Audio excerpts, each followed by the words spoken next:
Hello, my name is Henry Chamberlain, and I am working on my Master's in Educational Leadership with West Texas A&M University. I want to talk to you a little bit about my educational background.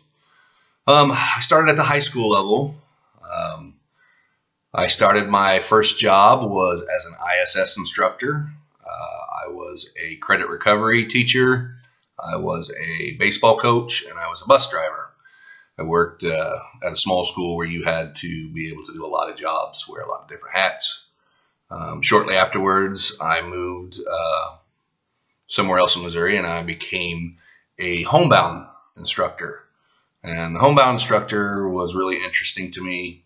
Um, I worked with a lot of kids who had been kicked out of school.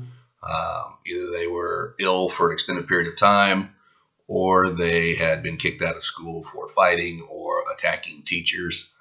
And this really got me interested in kids who were what we used to label at risk, kids who needed help, problems at home, problems educationally, kids that were falling between the cracks.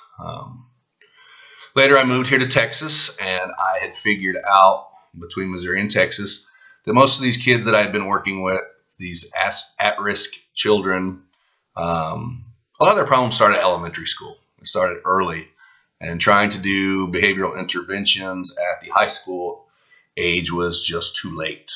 So I applied here at elementary school. When I first got here, I was not certified in the state of Texas, so it took me a year to get that certification. In the meantime, I worked in an SLC SEBS unit where I worked with students who were autistic or suffered from fetal alcohol syndrome, kids with serious impairments. The following year, after I got my certification, my principal had asked me.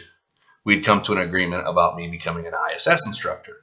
Our campus had very poor behavior, and for 3 years, I worked as the ISS instructor. I started bringing in PBIS. I started bringing in mentors. Started to do some behavioral interventions so that we were being proactive instead of reactive to the behaviors that we saw on campus. And after about 3 years, honestly, I got bored. My principal was very excited. We had dealt with all the major behavior issues. We had had the kids pretty well trained. And so, as somewhat of a reward, he made me the enrichment teacher. So I worked enrichment, helping the high students achieve, giving them a break from the classroom where maybe they were so advanced that they were bored and they were wasting their own time. They weren't really learning anything.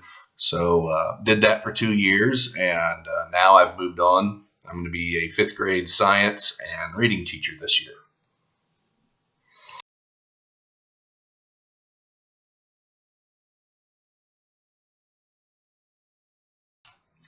So a little bit about my leadership style. I am a consensus builder. I like everybody to have buy-in. I like to poll as many opinions as possible before I make a decision, but I am aware that ultimately the decision needs to be mine. But it's important to get everybody's feedback.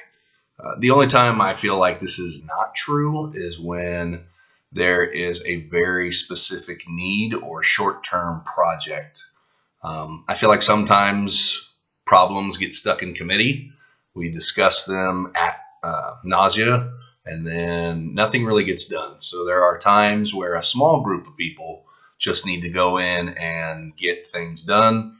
But when we're talking about overarching ideas that affect the culture and climate, then I believe you really want to build as much consensus as possible before you make your decisions.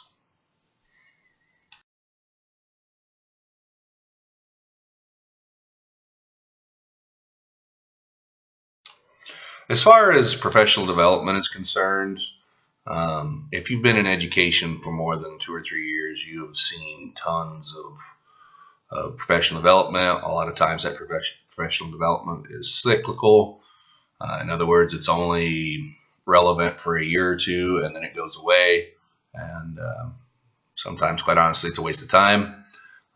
For me, I would have to say the one that I've seen stick the longest is AVID, uh, which is advancement via individual determination. and it's about teaching kids how to help themselves. Um, I'm actually getting ready to go, I believe, in 2 weeks to Avid in San Antonio. This will be the fourth time I've gone, so I pretty much know the program back and forth, but I enjoy the way they organize, the way they show things. They use a mixture of Cornell notes, taking, and just self-awareness, questioning, using a lot of writing. Honestly, it kind of harkens back to the old days of how people my age were taught, where you do a lot of writing and you do a lot of reading, because honestly, that's what works. It's just in a better format where kids can appreciate it more and understand it, instead of copying off of a chalkboard like we did when I was a child.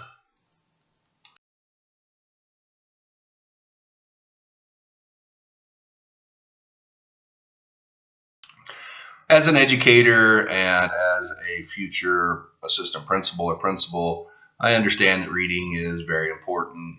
We're always trying to keep up with what is new, what the latest research shows. I'll be honest, I don't read as much as I would like, because it doesn't seem like there's hardly any time.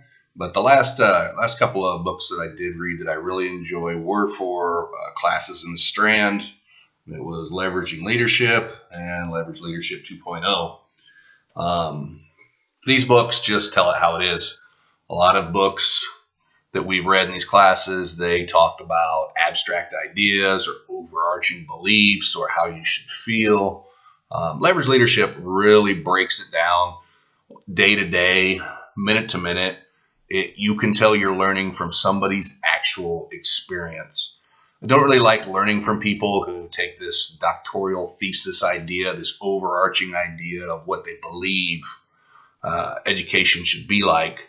I need to know what I need to be doing in the future, minute to minute, so that I'm getting the best out of my day for my students. And I think these two books are absolutely fantastic at it, and I would recommend them to anybody.